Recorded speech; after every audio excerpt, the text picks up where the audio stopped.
what you always do. The other groups that I have to deal with take forever to quiet down. They're just trying to, and it's like, you're like, hey, we're doing something. Can you come over here? But when we come up here, you guys are awesome, incredible, amazing. And basically, I have 10 minutes that I try to talk to quiet people down. And then you guys, basically, when I come over and hang out with you guys, you're like, yeah, we're ready to listen. Let's do this. This is business. And then I have to go, oh, yeah.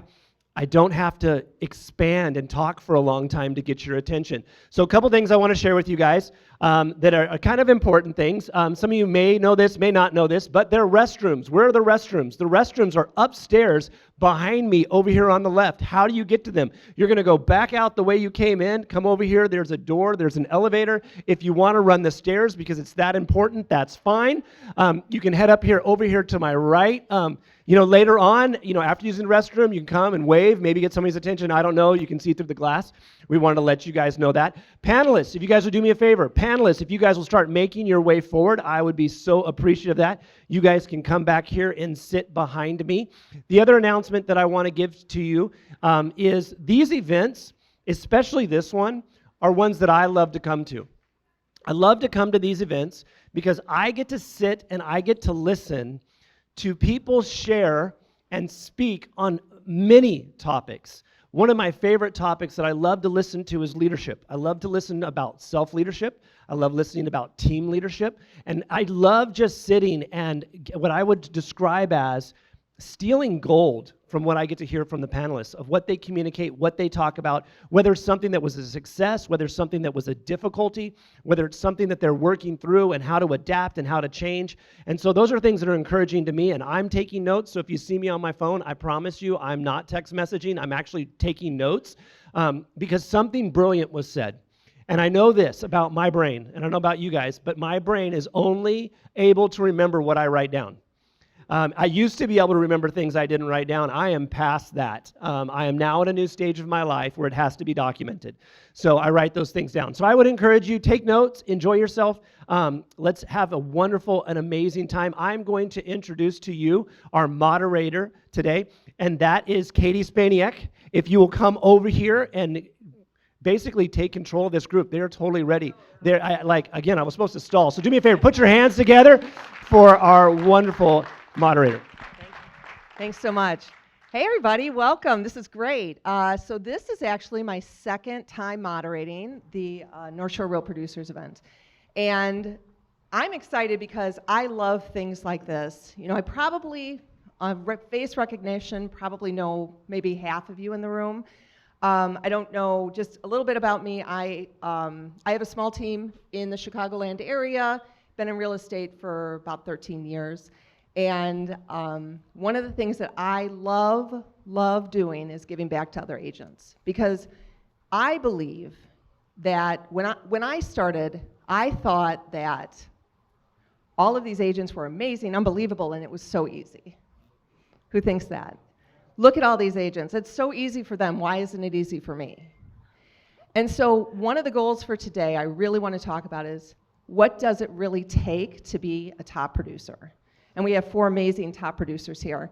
And so when you walk out of here today, I really want you to believe in yourselves that you can do it, but understand what it takes. Because selling real estate is simple, but it's not easy. And the reason it's not easy is because you have to be consistent. You have to be accountable to yourselves. You have to adapt to other people, and you have to understand what you're doing.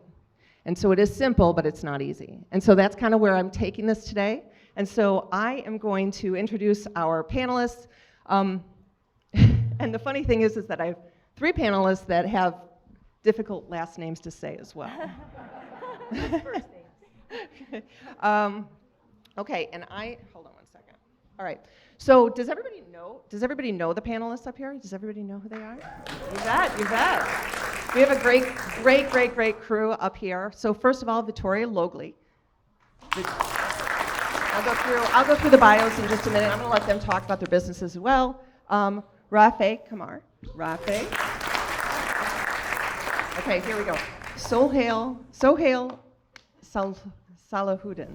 Did I do it? I did it. And then we have Janet Borden. There we go. So let me just give you a little bit of an introduction about each of them, and then I'm going to start with some questions for them that I've kind of put together. And We're going to have Janet. what? And Janet. I Oh, did. no, she said it. I did. Yeah, you just said it quiet. Hers was easy. Sorry. Okay. So Vittoria. So as a distinguished real estate agent with 2 decades of experience, Vittoria has built a reputation grounded in honesty, trust, and unparalleled service. I believe that. Specializing in the Glenview and Chicago North Shore markets, Vittoria seamlessly guides her clients with a combination of expertise and genuine care. Her team consists of an appraiser, marketing coordinator, stager, and full-time customer relations liaison, and she leverages her background in marketing. Who's seen Vittoria on social media? Yes, she is a master social media marketer. She's great at that. So she has 4 licensed agents that work for her, and in the last 3 years, she sold over $100 million in volume. So thanks, Vittoria. We're gonna let you talk about your business a little bit. Okay, Janet. Janet is serving as the co-principal of Arrow Home Advisors, and they had last year, this is actually really good, 102 transactions with over 71 million in sales. Fantastic year. That's our first year as a team. And what? That's our first year as a team. And that, I don't know if you heard her, that is her first year as a team, so that's pretty amazing. So they are the premier team at Compass Highland Park, and Janet's journey included significant tenure as a top agent at her previous firm before she ventured to establish Compass in Highland Park. She is working alongside her close friend and associate, Allison Silver. I didn't see Allison. Oh, Oh, there she Allison's is. right behind you, too. Yep. That light is blinding. So she is predominantly referral-based in her business. So we've got a couple different, our agents all kind of have different lead styles in how they build their businesses, so we're going to be able to hear from that. So she does a lot of social media, and Popeyes, you're doing the wine labels, right? Yeah, those we use for Brokers Opens. Okay, Brokers Open, awesome. So she was featured in the Wall Street Journal's Real Trends America's Best list. Janet? Okay. So Sohail started his real estate journey at 20, and he dove into investment with the purchase of a single-family home, wrapping up his bachelor's degree in network engineering, which I think a lot of us have come in from different careers. So quickly catching the real estate bug, he expanded into acquiring multi-unit buildings the following year, and his career evolved from running a successful mortgage company to making strides in residential sales. Driven by a desire to empower others in their real estate aspirations, he shifted his focus towards brokerage services, establishing the Sohail Real Estate Group in 2012. And he, last year, in 2023, he had 96 transactions. It was very good, and a total of 1,800 career transactions. Excited to hear about your business. All right, and Rafay. So Rafay comes to the Chicagoland area from a family of international real estate practitioners, providing him with a dedicated understanding of the effect of the global and domestic economy. He graduated from DePaul, and he translated his personal commitment to excellence into the real estate industry after 7 years of a finance and banking background. So last year was a great year, 90 million closed and pending, and he currently has 35 team members and 4 staff members. That's a lot. That's a lot. Okay, so what we're going to do is I just want to, not everybody's necessarily going to get the same question, but I want to just have an honest conversation about you, your thoughts, and your business. And everybody here, I'm hoping that they can walk out of here with some actionable items, okay? Why don't we start? Sohail, why don't you tell us a little bit about your business? What does that look like? So I have a small team. I think people think I have a big team. What I found is that having a big team doesn't necessarily work because you want to have highly effective people, not people that fog up a mirror. And I've had a team as big as 20, and I've had a team as small as 3. And in 2021, my team of 3 did 156 transactions. So that told me that you don't need a big team. But you do need highly effective people, because if you don't, then you're not going to hit numbers, and you're just going to have more people to manage rather than focusing on production. So right now, it's myself. My wife is our operations manager. She's sitting right there. And Carmen, who's another team member, she's over there. And then I have Amal, who is part-time. She's a also a business owner, and then I have a full-time buyer's agent. Perfect. Thank you so much. Rafay. Hi, good to see you all.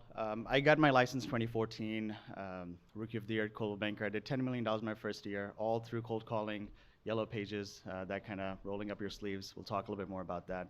I opened up my first brokerage, Remax office in Skokie in 2015, second one in 2017, and 2018 realized that the era of independent brokerages and franchise, it's over. It's a rise of mega teams at this point, and it's scaling not only nationally, but really hyper local, and then also going beyond borders, so nationally as well. We sold our brokerages to offices, joined Compass in 2019. Since 2019, we've done $500 million of sales year to date, about 2,400 transactions. We have 35 people, like Katie said, about 4 staff members, and the rest are brokers, and I believe in scaling, and in order to scale, you have to have more than just one person particularly handling everything. So our objective is to really come up with a blueprint, show them how it's done, and then pay it forward essentially, and show them what we're doing so that we can shorten the learning curve rather than just trying to like work 80 hours a week. It's all about efficiency. Thank you, Rafay. Oh, go ahead, Janet. I'm Janet Borden. I started, well, do the math and you'll see how old I am, but I started working in Chicago and did that my first 10 years in the business, and I moved to Highland Park and have been there 30 years selling real estate in Highland Park. About 10 years ago, Allison Silver and I started backing each other up so that we could get a vacation here and there, and we talked about eventually starting a team, and it was kind of off in the future, and it just became real actually a year ago November. So it's been wonderful, and we really didn't intend to have more than just the two of us teaming up as partners, but we were approached by some amazing agents, and we brought them on board, and it's just been absolutely wonderful. So, and we do a lot of referral business, but we also still, I mean, Allison and I personally, I would say sit open houses, you know, at least 3 times a month. So, Thanks. Vittoria. Hi, thank you. First of all, thank you so much for this opportunity. I feel very blessed and honored to be amongst some of the best agents here in the area. So I appreciate this opportunity. I've been selling real estate for 20 years, came from a corporate marketing background with an MBA. Slowly built my team. I was an individual agent for a long time, brought on a couple people, and then the last few years I brought on 2 more. And it just for the mere sake of really being able to provide my clients with the ultimate customer service experience. I'm only one person. I can't be there for them 24/7, but let alone try and take a vacation. But when I have team members that are there that I've trained and are also highly skilled and customer service oriented, I can take a vacation. I can be sick. I can go to my kids', track meets, things like that, right? So it's really about servicing the client for me and bringing on agents that have the same level of customer service as I've had. I love this business. It's not easy, as we all know, and there's been a lot of changes over the last few years, and there'll continue to be a lot of changes coming up in the future. But I wouldn't have it any other way, and I'm excited to be here today. Great. Thank you so much. Thanks, everyone. All right. So a lot of this is just going to come from the top of my head. Some of them prepared, and we're going to do some Q&A at the end. I want you to, maybe I'll stand over here so that you guys can see. So if you were to say in basically one single statement, how do you get most of your leads? Start with Vittoria.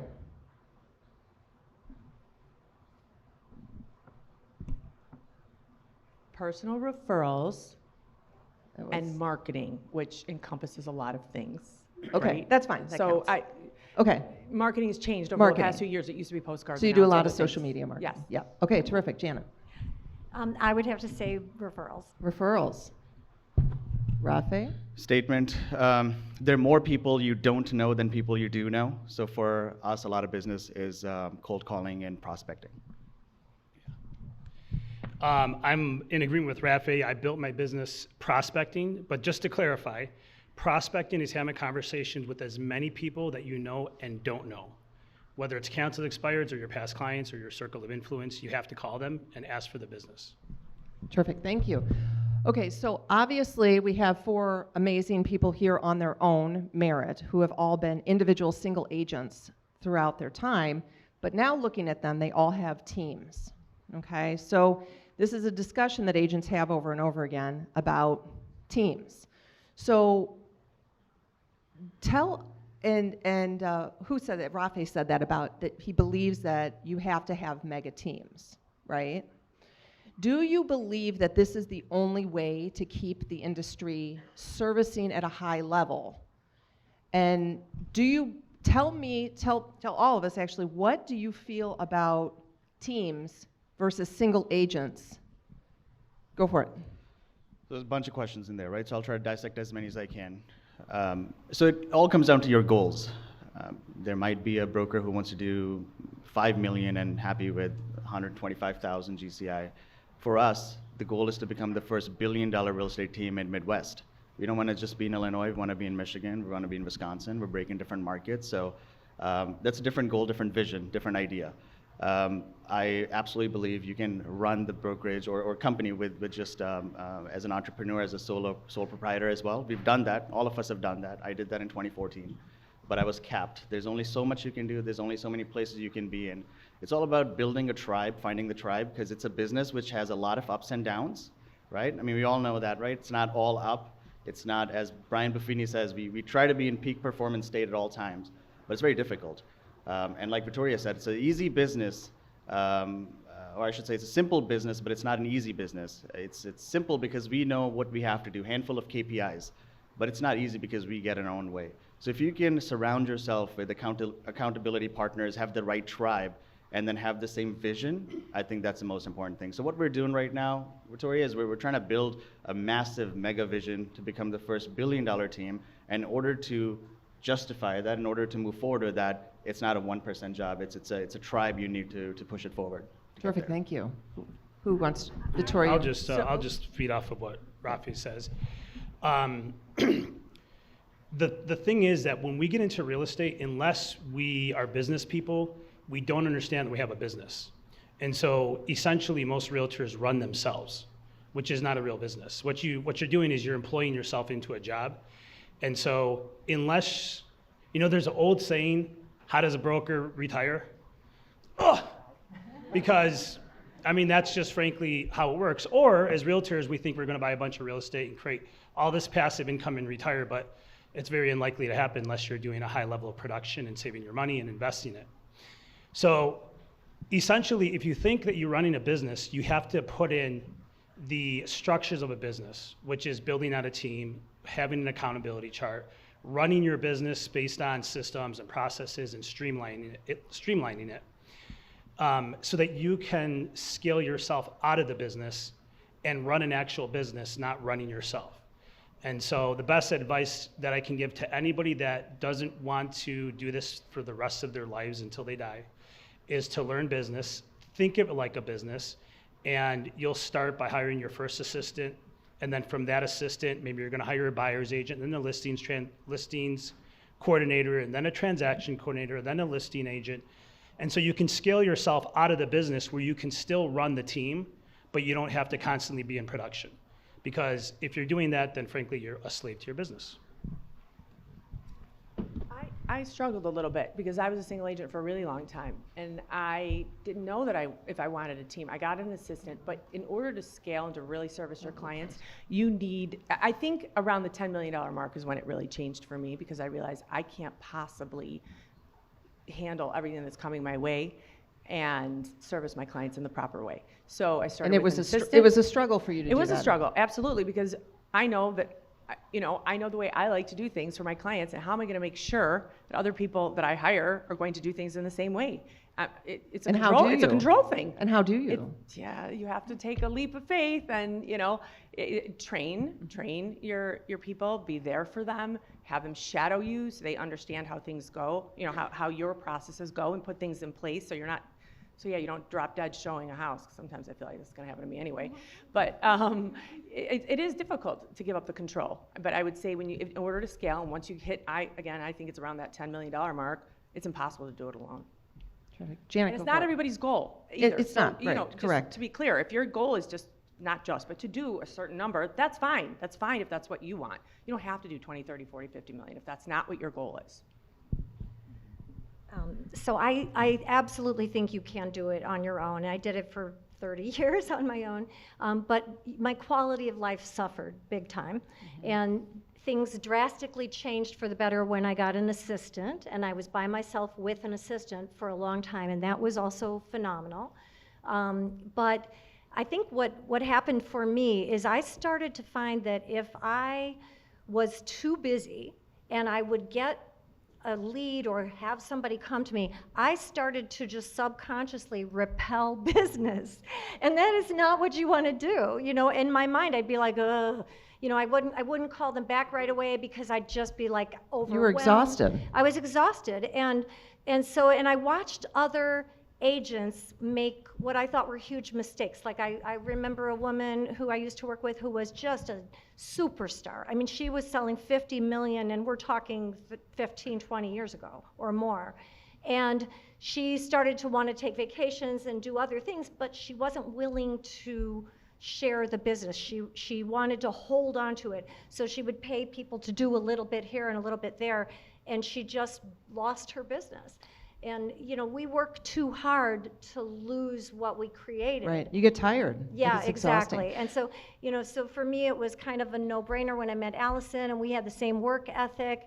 And it was like, okay, I do not want to repel business. How can I pass the business along, still benefit from it, and still have a life? Okay, terrific, wonderful. Can I just get a show of hands in the room? So how many people in here are single agents, no help at all? No help. Okay, how many have like an assistant or something? Okay, how many people in here are either running a team or on a team? Okay, so we have actually a good mixture here of people. So if you were not on a team, okay, let's say you were you're obviously successful, all of you. Your numbers, though, are higher. You also have support. And a lot of people criticize teams because they have additional people who are selling for them. So when single agent is saying, I sell 30 million or 50 million, it's different than a team, which I agree with. But if you were a single agent and you didn't have the systems and the support, would your business suffer? Like, meaning not just the volume, but would you do less? Would you be as successful as you are? Tell us about that, about getting support versus being who you are. What I'm really trying to get to is, who are you that makes you a good agent? I'll start with that. So I love working, and there was a time where I worked 7 years, 7 days straight for 7 years, and I did build a business doing that, but I just loved it. But the problem is, kind of like Janet said, is my family suffered dramatically. So I think it's an individualized perspective, because I can't imagine doing what I did then now, because my values have changed. So at one time it was more financial, now I value my time. I would say about maybe 4 or 5 years ago, I woke up one day and I look back and half my life's gone. And I'm just like, what am I doing, right? So, but prior to that, my ambition was making as much money as I could, and I absolutely loved it. But now I realize how much I love to spend time with my family. And, I don't know if it's necessarily time for myself, just because I actually love prospecting. I love the adrenaline rush of going on listing appointments and competing against other agents and taking listings and getting them sold, and I love it. But I would say that if I would probably not be able to do what I'm doing now all by myself. It takes a village, as they say. And I don't necessarily, at one time I was very proud, I'd pound my chest saying, oh, I did all this, and looking at someone else, oh, they have a team. But was that smart? I don't necessarily think that I was smarter. I think maybe my ego was thinking over being a smarter business person. And so it's individualized. But I would think that if there's a time in your life where you can look and say, what's most important to me? And that's where you need to focus on, whether it's your family, whether it's your health, whether it's your personal ambitions. So that's why it's so individualized. I will add this though. If you are a single agent, and if you do want to scale a team, do it slowly. take your time, hire slow, fire fast. I've made millions of dollars literally in mistakes. Agreed. My what'd you say? Agreed. Yeah.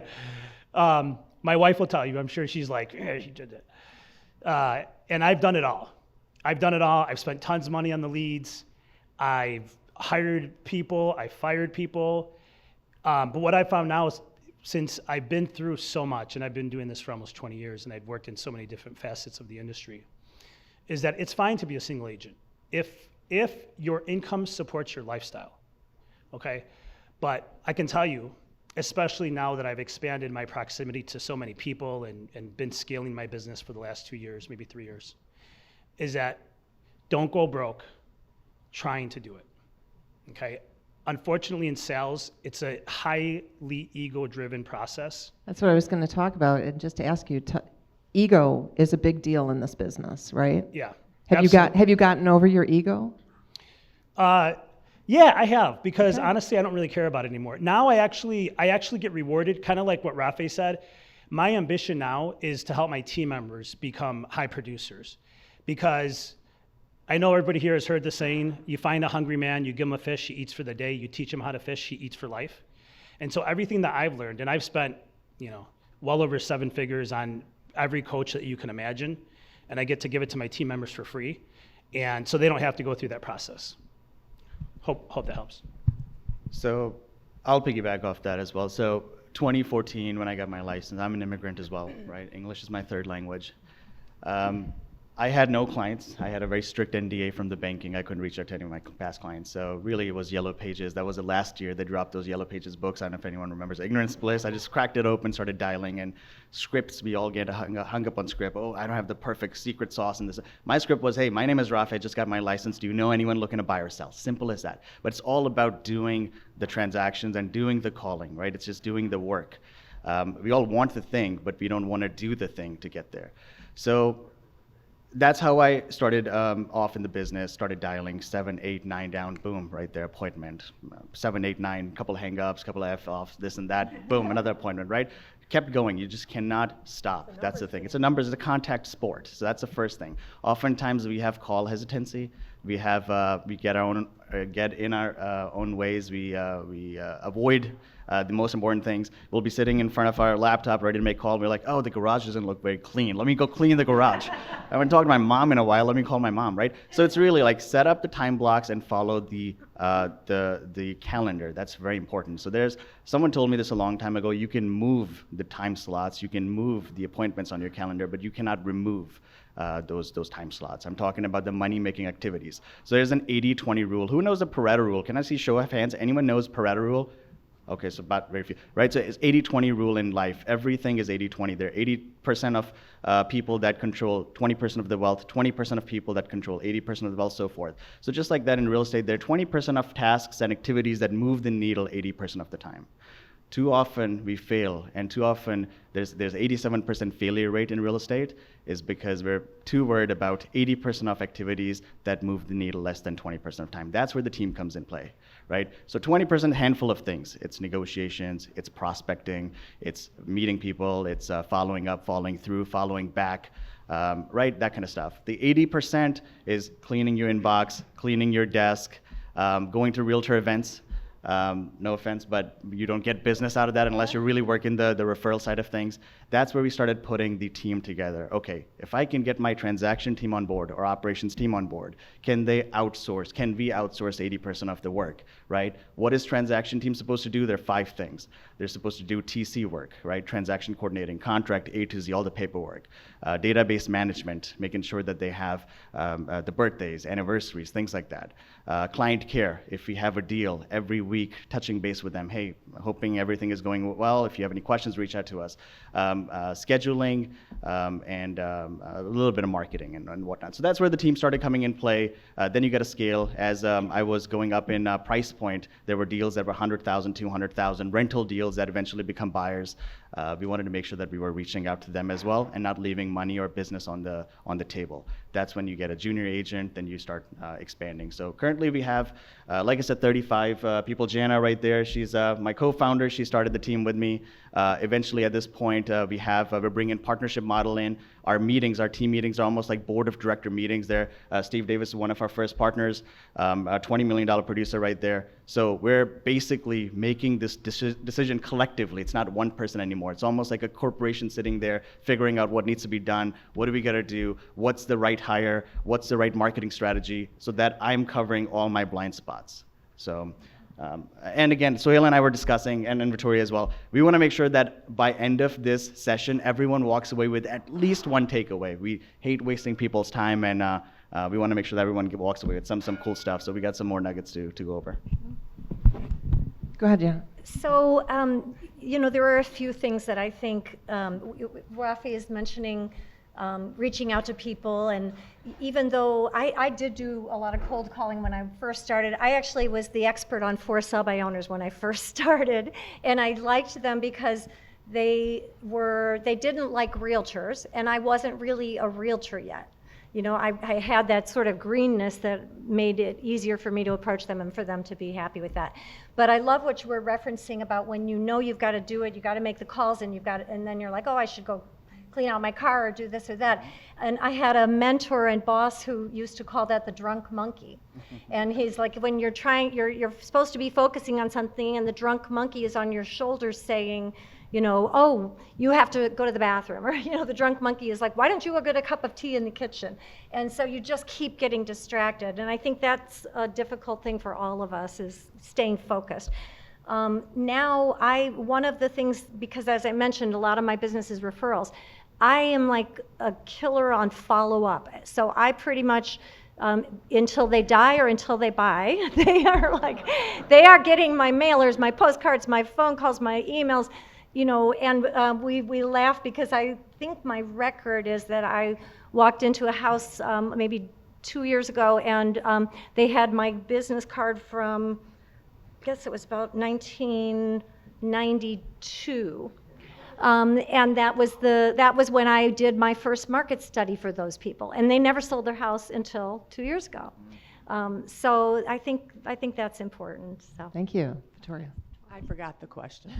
We're basically talking about you being an individual agent versus a team. Would you still be successful and strong? And what is it about you that Yeah, I would be crazy if I didn't have a team. You can only you'd do still so be much. selling, or do you think you'd give up? I mean, would No, you I feel? would still be selling. My family would hate me. I might be divorced. I'm just telling like it is. Like, I did not have a very balanced life as an individual agent. I just didn't. And then, and being a team doesn't mean you have to bring on other licensed agents. You can just have that support staff there to do all of that quote unquote busy work, the 80% that sort of is not income producing, right? But I found that I really wanted that camaraderie and having other people on my team that I could trust and that would do anything for me, and I would do anything for them. And so for me, that really changed everything. Great, thanks. Okay, so we're going to get off the team conversation because I want to get to know them a little bit more. So tell me, what do you think is your biggest challenge or your biggest weakness? Start with Janet. Well, okay, my biggest challenge is definitely being on time and time blocking. I really, in our business, we're doing 5,000 things at once. And so I'll try to set aside that time, and then, there's an inspection that has to happen, or there's some other essential thing. So that's a challenge to me, but the one place that I've overcome that is that I am religious about blocking out times for exercise, and because I call it my sanity. You attribute that to your success? Yeah, absolutely, because I say this, and I'm only half kidding, that if I didn't exercise pretty much every day, I would have to be medicated. So, because it's my sanity, I mean, and if I don't do it, then I do start to get crazier and crazier.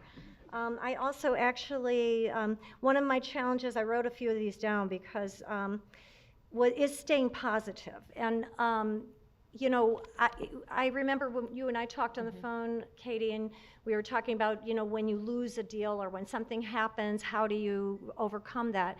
And, you know, it's hard. And sometimes I'll get into a negative zone, and I jokingly say this, but I said to my assistant, I just went on a vacation to Hawaii for 2 weeks, and right before I left, it had been way too long since I've had a vacation, and I called Nicole and I said, I don't know what's going on. Everybody is such an a-hole. And then I started thinking, and I was like, wait, what's the common denominator here? I think it's me. And it was like, I need a vacation. So it's like the balance, finding the balance, and that's a big challenge. So, and I think, did I have something else? No, that's really about it. I mean, the time blocking is a big deal for me. Okay, Vittoria, what do you think? For me, it's systems and organization.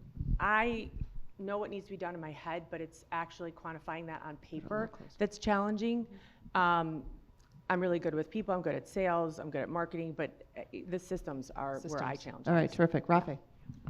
Are we talking strengths and challenges, or No, just we're challenges? right now we're Just challenges. Okay. Don't worry, yeah. I'll get to it. So in terms of challenges, I would just say again, overpacking and time management, like Janet said. Just there are too many things that need to be done, and then prioritizing. That's very important. So top of the pyramid is prospecting, and sometimes that just naturally gets pushed down to the bottom of the pyramid. So really making sure that's the number one thing, the most important thing, the only thing that matters.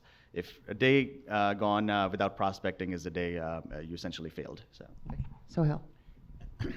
Yeah, I think there's a common theme here is that time. I feel like my challenge is not having enough time. And when I do have time, I like to pack it in because I think my weakness is letting go and stillness. I'm always on the go, but that's probably my personality style. I'm a high driver. I'm not as far away from an analytical as you can probably imagine. So I'm always on the go. All right, terrific. So, you know, when I'm talking to people about real estate, I kind of put it into different segments. You know, I'll say leads is one thing, marketing is another, and sales is another. Do you feel agents can be successful if they're only getting leads or only know how to sell or they only do marketing? Like, because do you believe that you have to be good, like really, really good at all three of those things? Or can you just be really good at marketing or really good at getting leads? Elaborate on this a little bit. That's a great question, and that hopefully this will help everybody. I think that you can be really good at one thing because, frankly, the riches are in the niches, and you know it's being the master of one, or you're the jack of all trades, and the master of none. Thank you. But if you're an excellent marketer, you'll get the business, but then you have to know how to convert it. So I think you still need to have a ability to have skillful conversations and be a great communicator. If you are, for example, you know, we're big prospectors, and so the highest skill that I would say, as realtors in general, the highest skill that we have is being excellent communicators, because frankly, we don't have anything to sell. So the only thing that we can sell to clients is value. We don't have anything tangible. And the only way to sell value is to be able to communicate value to people, you know. So I think that you can.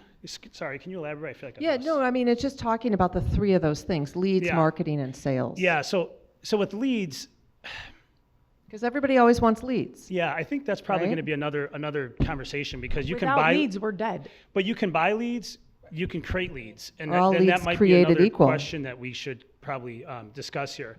But yeah, I would say if you have something that you're really good at, hone in on that skill, and if you feel like maybe you need to scale a little bit, then you can teach someone else that skill. Or let's say you're a great marketer, but perhaps you're a little introverted and you're not someone who's effective on the phones, then maybe you can hire somebody where you create the leads through marketing and someone else converts them over the phone. So that's an option. Right.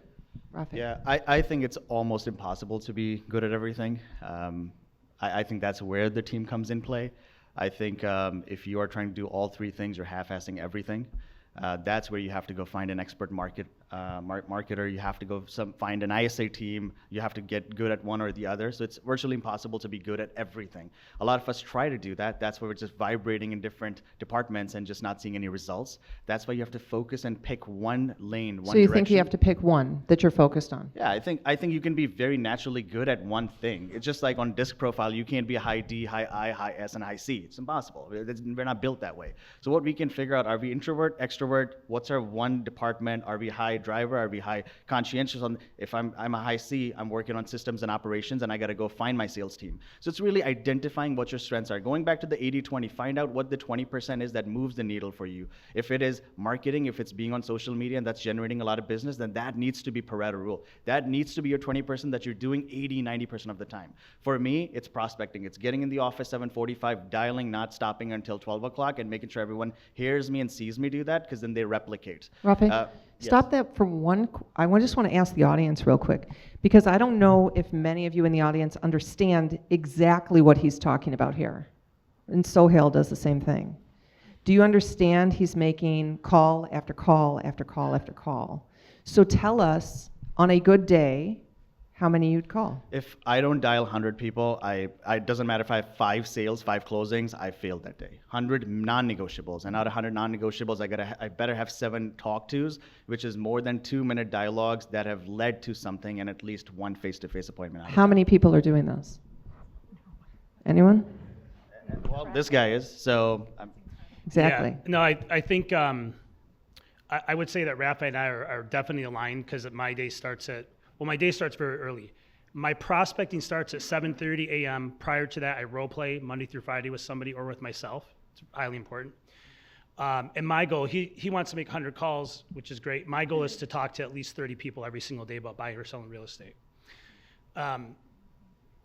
If there's 2 things that we need to become really good at as realtors, because we're salespeople, number 1 is the highest and best use of our time is the acquisition of clients.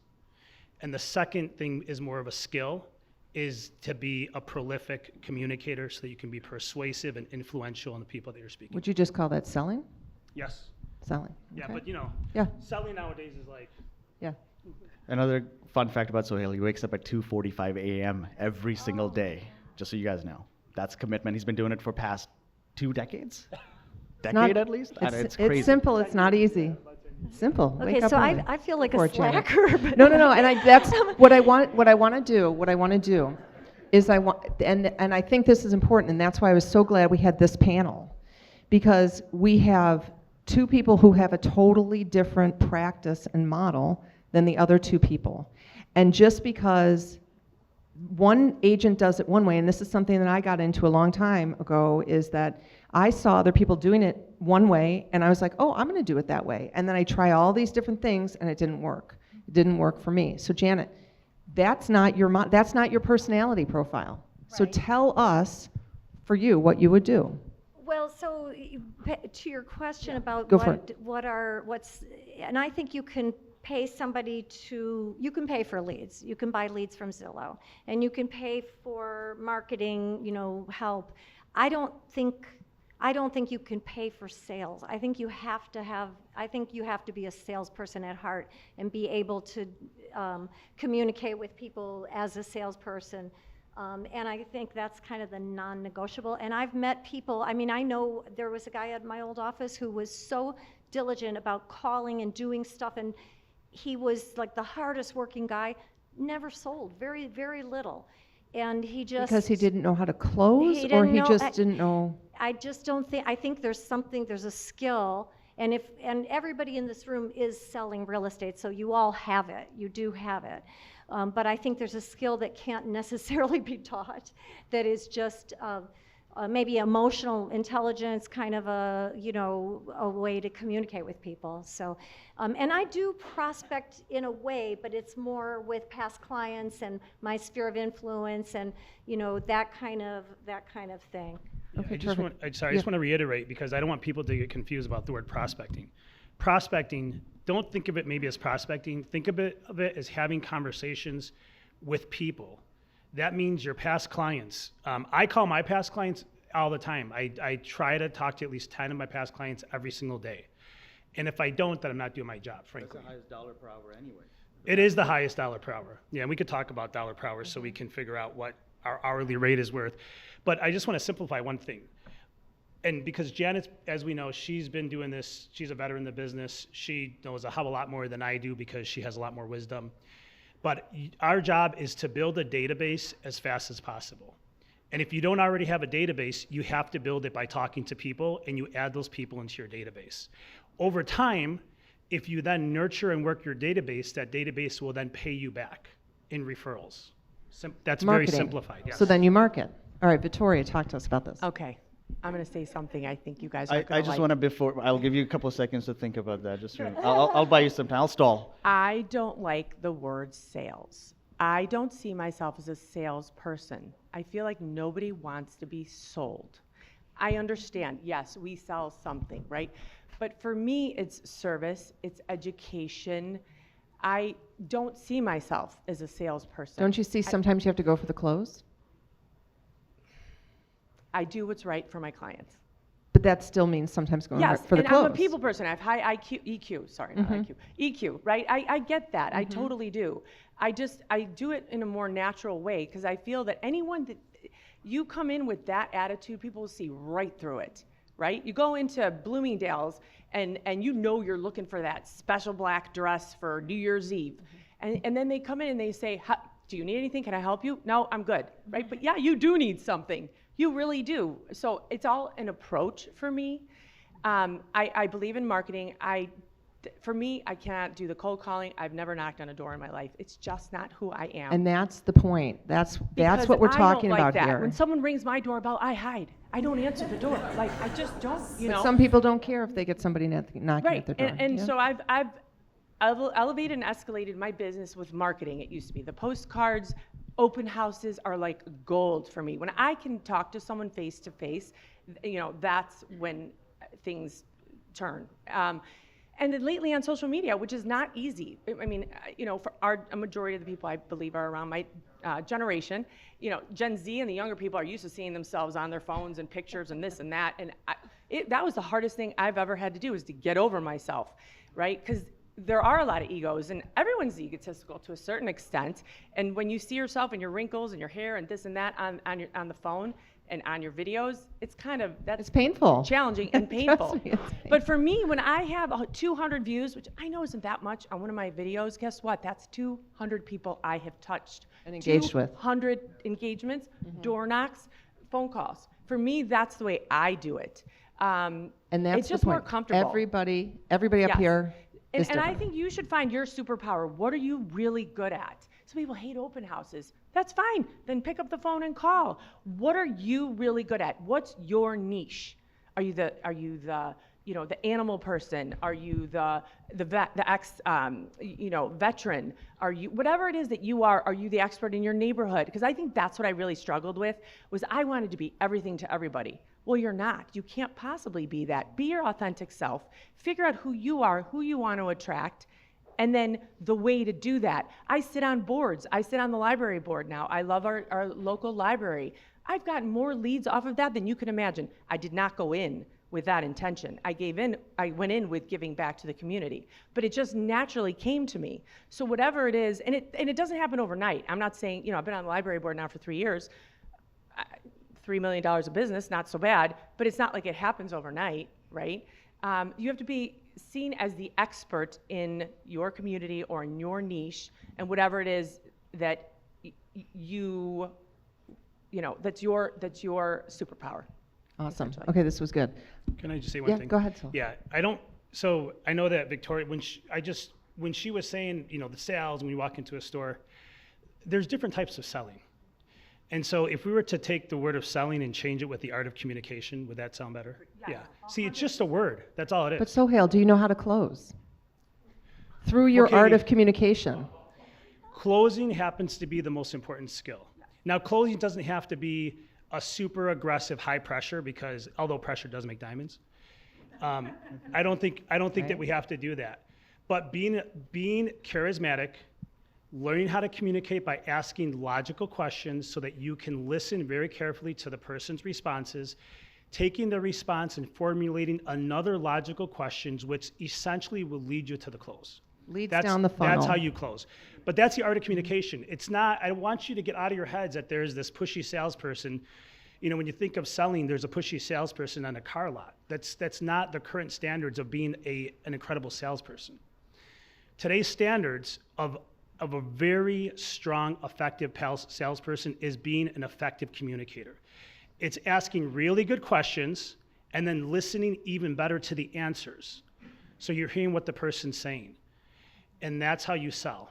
It's not being pushy. It's not trying to get them to do what you want, because it's not about you. But if you can figure out through asking questions what somebody else wants and then provide to them the solution, that is being a very effective communicator.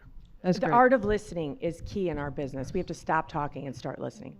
So you, Sorry, just a couple, 80-20 rule there too, right? If you're talking, 80% of the time, you're not selling. That's the wrong way of doing it. You should be talking 20% of the time and listening 80%. It's kind of going back to what Janet said, someone who was incredible on the phone and they made calls all day long, but just didn't know how to close because they probably weren't listening, right? So for us, it's a lot of questions like, what's important to you? What about selling the house is important to you? Where are you headed to? What's important about heading over there, right? It's all about letting the prospect speak. And when we're prospecting, those are the questions we're asking. It's not like, no, you got to sell. I got a list. I'm showing up there. It's never that. It's really what's important about selling. It seems like you're trying to sell your house. What's important about selling? You're headed over there. Got it. Are you downsizing? What's Be important curious. about downsizing and so Be forth? curious. Yeah, you got to be curious, right? Oh, one more thing. all right, guys. Don't be interesting, be interested. Very important. Here's a thought. Statistically, according to NAR, every single lead is sitting in 9 other inboxes, right? So every person in your database or every lead that you've paid for is already sitting in 9 other databases. So when we're talking about prospecting, it's not always going after new business. It's also reaching out to those people that might be sitting in other inboxes, but it's just important that we communicate and surface them again, right? So really warming up that lead, that's cold lead, that's thinking about it. Maybe they're 6-7 months out, but it's being top of mind, tip of tongue. That's very important. Janet. So I feel like the best compliment I've ever had from a client is, you really listen to me. You really listen to me. That is selling. And what I also see after so many years of experience is I accompany most showings and I'm watching other agents.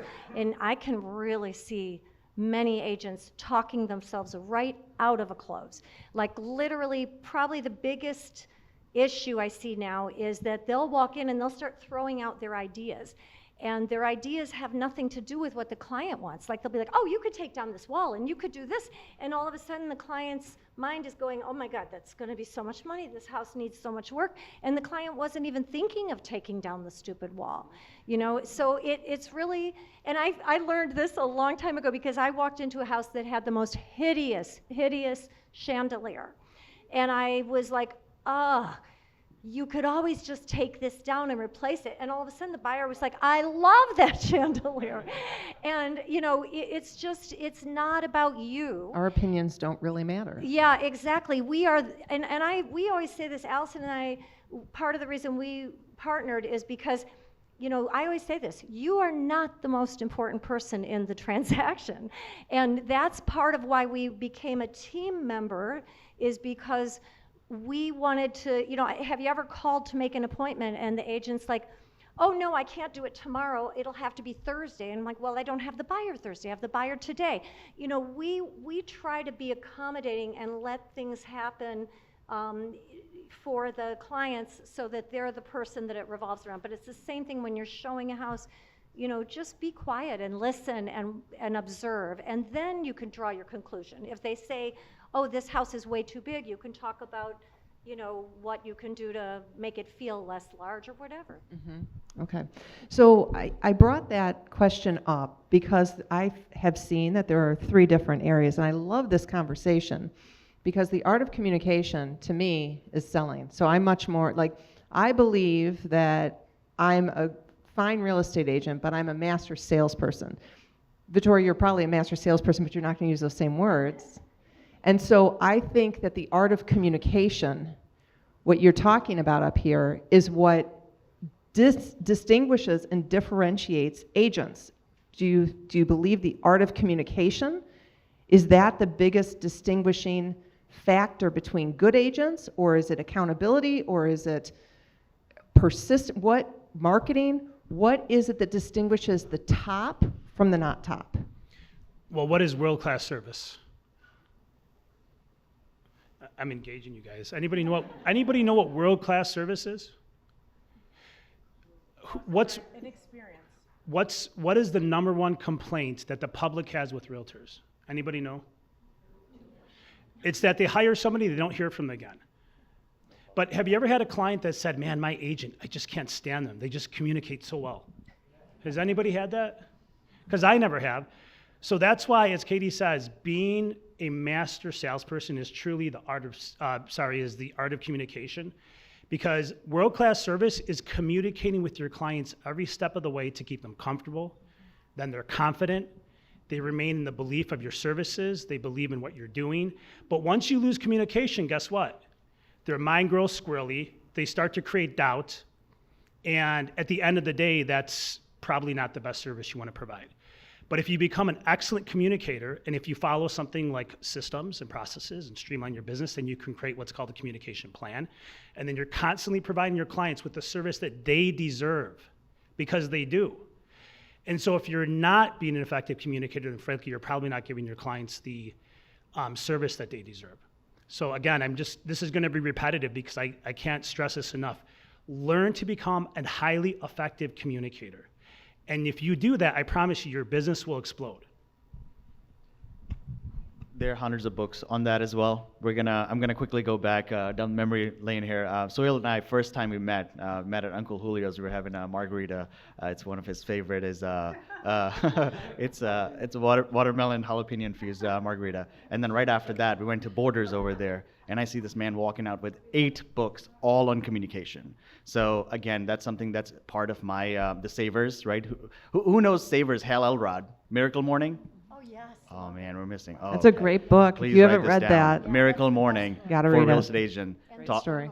In the journaling, right? Savers, the first 5 things. If you can get the hardest 5 things out of the way, your routine is set. Silence, wake up, silence. Don't go for your phone. Second, affirmation. Say something about being a good real estate agent. You're gonna service clients today. You do good in their lives or whatever. V is for visualizing. Visualization of crushing your goals.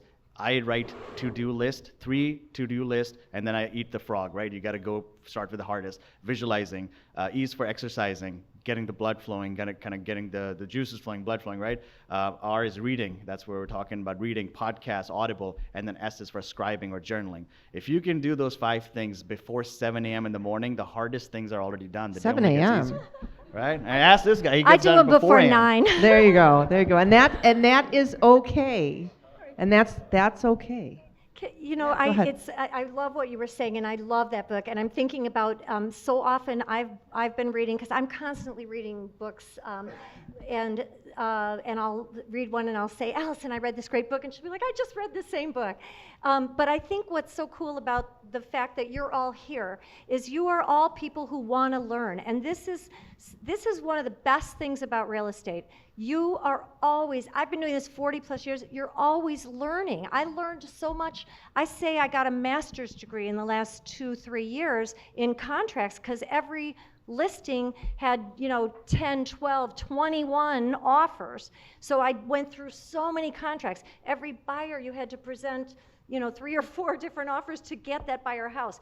So I feel like we've all learned so much the last few years, and I'm constantly learning, which is what I love about this business.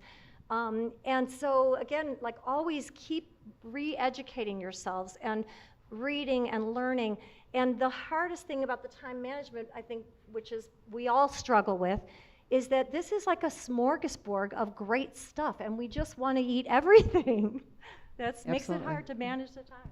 I think the key too is to pick a couple things that you're really good at. I'm just going to reiterate that. I'm really good at marketing, so that's where I try and spend a lot of my time, because I know that will bring in the leads, if you will, and feed my team. Continually trying to learn, but you get so overwhelmed. And I also think sometimes we have this problem with perfection. I have this quote that I stuck up in my mirror: done is better than perfect. Not errors, right? But just done is better than perfect. Get out of your own way. doesn't have to be exactly curated like to the 9, the email, the e-blast, the whatever, and get it done. Because getting it out, I think, is some of our biggest challenges. All right, so we're coming up on time a little bit. I have one more question kind of I want to talk through because I think the audience will want. We're going to have some Q&A. So I started with the leads, the marketing and the sales, which personally I think is kind of the foundation of a really strong real estate agent. The thing is, though, if you don't, I believe you can get leads anywhere, right? Obviously, you can pay for them, you can have friends, you can get referrals, whatever it is, you can get leads anywhere. What I think that a lot of agents don't necessarily get is that you then have to market to them, because you really have to touch people. Who said nine inboxes people are in? You have to touch them multiple times. I say you have to touch them 3 times a month, okay? But what is your marketing strategy to continue to put yourself in front of these clients? Vittoria, you go first. So I do postcards monthly, blasts. I was doing it weekly, sometimes not every 2 weeks. So e-blasts, social media. I try and even though it takes a lot of time, you go through Facebook or LinkedIn. LinkedIn's a big one too now, right? And you just kind of comment like quick to have that touch. I have a client gifting thing where about once a quarter, I cycle in a certain amount of clients that receive like a little gift, just that I'm thinking about you. And then, let me see. I'm trying to think if there's anything else. Evan, is there anything else? I'm trying to remember. Calls, obviously calls, right? We're going to call on those important dates and check in and pop bys and things like that. Terrific, thanks. Janet, what are you doing? So I'm doing a lot of the same stuff that Victoria's doing. I have been doing postcards forever, and once a month religiously.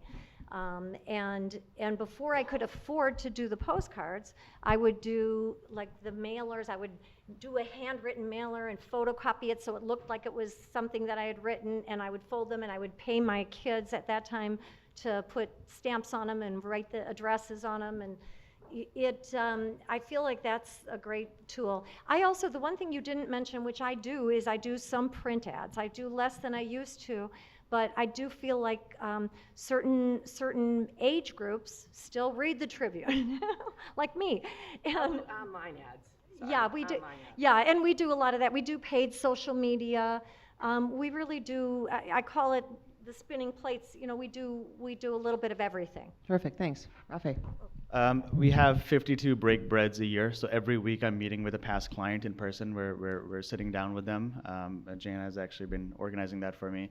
1 call a quarter to past clients. Every single closing I have, I add them on Facebook, and then we take a picture and we tag them typically, so that's where their friends and family kind of knows about us a little bit more. And then we're doing a lot of social media on Instagram and our page. That way they kind of, we're in front of them at all times. So those are kind of the 4 things, and then 1 pop-by a year. The bonus thing here is we send them 1 CMA a year as well. So if you've sold a house to someone and you're not sending them a CMA, that's a big opportunity they're missing out on, right? You buy a stock and then you get a page or booklet this big about shareholders meetings and this and that. I mean, this is the biggest asset they have, so really kind of showing them if the value has gone up or down, that's very important. So around Christmas time, we print out booklets and then we send them out, and then I typically write on the first page that congratulations, the value's gone up 47%, right? So that's just one tip if you can take away, implement, that's gonna go the distance. Sohail. So are we talking about past clients? No, I'm talking about your marketing plan. What do you do to market those people who are in your database? In our database. So we do a combination of gifting, social media marketing, YouTube marketing, bomb videos, handwritten thank you cards. Every one of my past clients does get a call from me every quarter. We do 3 to 4 client appreciation events a year. My wife and I will go to dinner with people throughout the year. That's if you want to increase your relationships, then I would say get face-to-face, belly-to-belly. It's a lot more personable. And if you look at the levels of communication, the highest influence that you have is face-to-face. So we'll do dinners. Some of our best friends have started off as clients, and we've been to a wedding in India from a past client. So they're great. We love our clients. So you just got to love on them, you know, and make them feel important. And stay in front of them. Stay in front of them, make them feel important. You don't want to be transactional. You want to be relationship focused, okay? Because that's what's going to increase your database, increase the notoriety of the service that you provide. And then over time, as I said, once you build the database and you nurture it and you love it and you give it sun and you water it and all that great stuff, that database will then produce the fruits that will get you paid essentially. But you got to build the database first. You have to Build the database. You got to build it first, Yeah. right? And then there's a 1% rule. You kind of keep focusing on it, and then 1%. You have a lot will of just churn rules, by Rafay. default. And we do have a lot of rules. I'll give you all my book. Okay. Rafay's obviously an analytical personality. Yeah. Okay. So we're going to open up for questions. I saw Paula's hands raised first. Can you speak up a little bit, Paula? Speak up a little bit, Paula.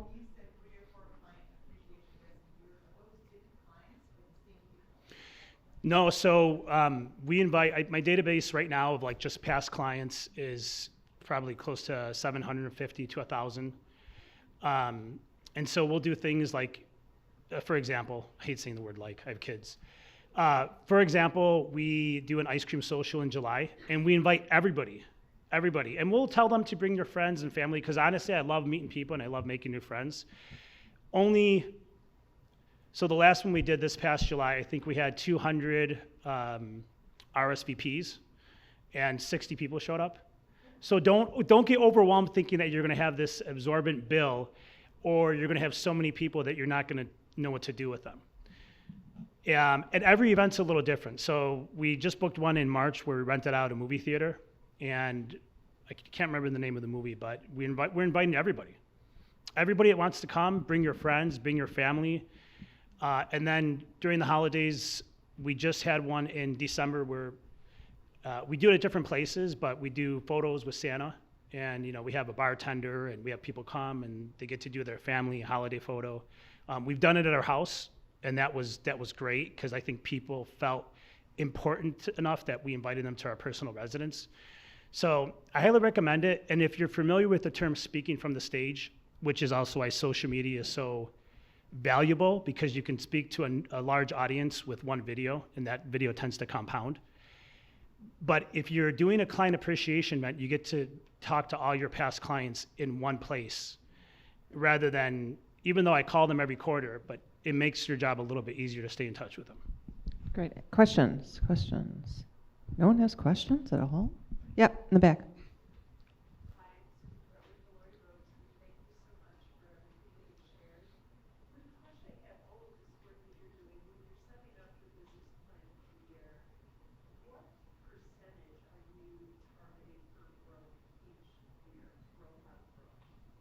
Percentage of growth year over year. You know what? I'm going to answer that because Financial growth? Okay. I will say that this year I actually I made my target a little bit lower, only because, or I should say last year, because the year before was so killer, and then all the predictions going into last year were that it wasn't going to be as good. So I actually lowered my goal a little bit for last year because I wanted to be able to achieve it. And then we killed it. We went way past it. So it's interesting. And then it's a long story, and I won't go into it, but there's a book called The Instant Millionaire. Has anybody read that?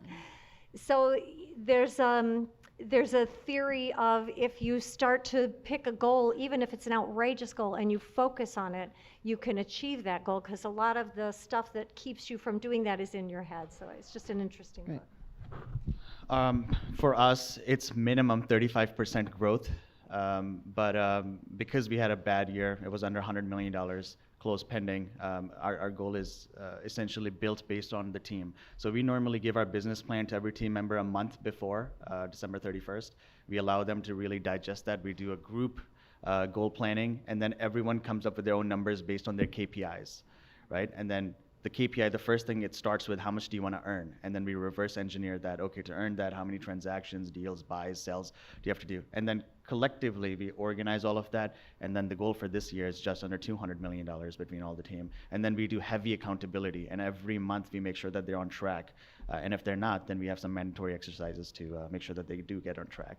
But that's how we do it. I personally, this year, I wanted a very grand goal, the number 200 million. So we flew out to New York, sat down public library, the biggest library, and did our vision and goal planning over there. So just kind of maybe get out of your comfort zone at times. Very cool. You have to be careful because, you know, what we do is highly dependent upon the economy and the market. And like right now, we have extremely low inventory. Probably it's going to be the lowest inventory we've seen in our lifetimes, frankly. And that being said, don't let the numbers in your head dissuade you from thinking profit.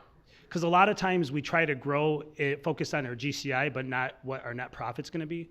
And so then we start to spend money and we try to grow because it's human nature to compensate by spending more money in a sales-based industry. So I would think that 20% is great. If you can increase 20% year over year, you're doing great. If you can do more than that and focus on some exponential growth, that's great. If you can cut your costs, That's even better. from one year to the next, right? Yeah. And become more profitable, because as realtors, guys, we tend to let our ego get in the way. It's normal for any We sales do? industry. No. It's normal for any sales industry. So I'm just gonna go off the mistakes that I've made, which is to try and grow at a high level, then really focus on being profitable. And we're business owners. So focus on what your profit is year over year versus what your GCI is. Terrific. I totally agree on that. What are you netting, right? I can spend 50%, 60%, and I'm netting less, but yet I'm growing. So what are you netting? You go to Vegas, you win $200. Well, what did you have to spend to win that $200, right? It's kind of that philosophy. I always have pie in the sky goals. I've never met my goal. I just haven't, because I think human nature is, for the majority of people, once you get close to your goal, you stop working. So 20 to 30% is always my goal. I've gotten very, very close. Last year, I was down, just like everyone. Why? Because there weren't any houses to sell. I'm not sure what'll happen this year. It depends on interest rates. I have even a higher goal for this year. I do get a little discouraged, but and again, think about your net and what you're spending, because a lot of these marketing things, buying leads, having a client appreciation, that can be very expensive. Postcards, whatever it is. So whatever works best for you, or even think about what's free, right? What is open houses, sitting on boards, going to your kids' soccer games, talking to people. Because what happens when you see people? How's the market, right? Well, you get asked that a million times. It's a little annoying sometimes, a holiday Christmas party, and all you want to do is have a drink. How's the market, right? But, things that really are very low cost. So kind of think about that, because if you're spending thousands and thousands and thousands of dollars, and perhaps you're growing a little bit, but you're netting less, it's not worth it. I love that, Vittoria. Vittoria is absolutely right, you guys. Don't lose focus on the fact that you're running a business and remaining profitable versus trying to expand your business and you're spending money that you may not return. And we see it all the time, especially with your brokerage, where your brokerage will encourage you to send out mailers, especially if you're a new agent. It's almost like you're going to college and then you get a job where you're not making any money and then you have this huge tuition that you have to pay off. Don't make that mistake, because you don't need to. You don't need to spend money if you don't have it. And I know we're going to say learn the art of communication. It's free. It just takes your ability to practice being an effective communicator, and you can become very wealthy being an effective communicator. And it doesn't cost you anything other than your own time. Yeah. I just want to plug Katie, because she actually wrote a really good book about teams, and I read it not long ago, and That was the person who bought it. and I was very reassured. But because a lot of what she was doing is stuff that I was already doing. But But one of the things that I thought was so important is, like, you know, we're talking about having an assistant, and that's a big financial commitment. And before I was able to get an assistant, what I did and what we still do sometimes is hire people on a per hour basis. If you have a lot of showings, you've got 3 buyers coming in from out of town and you're a sole practitioner, there's probably an agent at your office who is slow right now and would love to make $20 an hour showing your client for that day, or sitting at a home inspection, or sitting at a broker's open house. And you can do that on a per needed basis. And, Rather than committing full-time. Okay, so I have one last question for them unless we have anything. Okay, we're going to make these quick because we're almost done. So I want to, quick question, quick answers. For Victoria. So I know you do a ton of social media. I see you all over. It's very impressive. So thank you for sharing that. But my question is there a certain amount of steps that you take when you're about to list the house, going to meet with the client, after you meet the client, after you list the house, you know, so on, to really show how much you're doing for that one client, one house? From a social media perspective, or from marketing? So when I sit down and meet with a client, I have my whole marketing plan in place, and I show them all, and it does encompass videos for me, and then exposure online, right? And some people might say, well, why is that necessary now? We have such low inventory. It doesn't matter. But it does matter. It differentiates you, and then also you can use that to market yourself, right? So when I have a property video, that's marketing me too. It is marketing the property and bringing more buyers, and the sellers love it. So I do show them. There's nothing better than having someone come in and say, "I know all about you. We want to hire you," because they've seen me on social media and they know who I am and they know about my kids and they ask about my son's surgery. Like, it's crazy, right? So I would say I show them my full marketing plan when I'm there. We do discuss it, and I tell them, and I don't care if you're a $250,000 condo or a $2 million house. You're getting the same marketing and exposure, and if we sell it in a minute, in a day, in a week, in a month, same exposure, right? So it benefits them, but it also really benefits me as well. Thank you. I hope Thank that you. answered Did your I question. see one? Yeah, quick. I Yeah. actually just wanted to add to, you do more than you remember that you do. You also text them your videos when you make anything. Okay. So if you make a video about their neighborhood, she'll send that to them that way to make sure they look at it. When you finish the property video, you send that to them, encourage them to like, share, send it to their friends, all those sorts of things. So there's more one-on-one communication with your social media. Because you naturally do that anyway, you may not even realize sometimes that you're doing it, but you do all those things to make sure. Right. So Evan's right. He remembers, half the things I do. I do send a lot, and I do over communicate. I think, as you were saying, communication is key right there. So I do over communicate. Perfect. Okay. So I'm going to end it on just a final question, short answer. What, if you could say to everybody here, what is one piece of advice that you'd love to give an agent who maybe used to be you?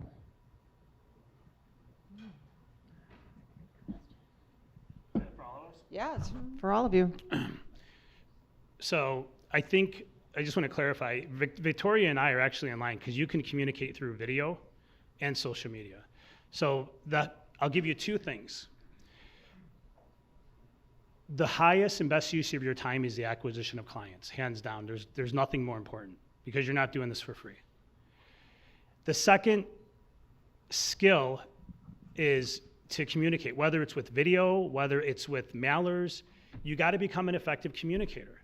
You don't have to pick up the phone and necessarily talk to them, but you have to communicate your message in some format, whatever vehicle you choose. You have to get a result.